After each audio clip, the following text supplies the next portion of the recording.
সম্মানিত দর্শক, আমরা একটা ভুল করে থাকি। আমরা অনেকেই মনে করি এটা করলে আমাদের সওয়াব হবে। তো অনেক সময় দেখা যায় যে আমরা সঠিক সময়ে ইবাদত না করার কারণে ইবাদত করলেও গুনাহ হয়ে যায়। যেমন আমরা ঈদের দিন ফজরের নামাজের পরে, ঈদের নামাজের পূর্বে আমরা অনেকে নফল নামাজ আদায় করে থাকি। তো এটা আসলে করা যাবে না, এটা করা হলো মাকরুহ। ঈদের নামাজের পূর্বে চাই ঘরে হোক অথবা ঈদগাহে হোক, ঈদের নামাজের পূর্বে কোনো নফল নামাজ আদায় করা যাবে না।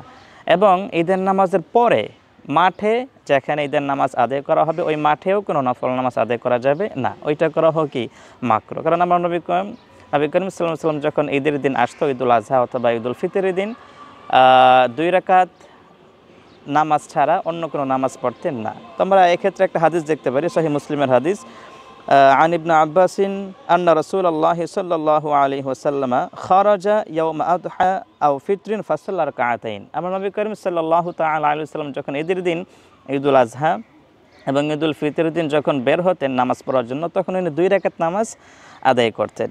এরপরে লাম ইউসাল্লি ক্বাবলাহা ওয়ালা বা'দাহা, এবং ঈদের নামাজের পূর্বেও আমার নবী কোনো নামাজ পড়েন নাই এবং ঈদের নামাজ পরেও কোনো নফল নামাজ আদায় করেন নাই।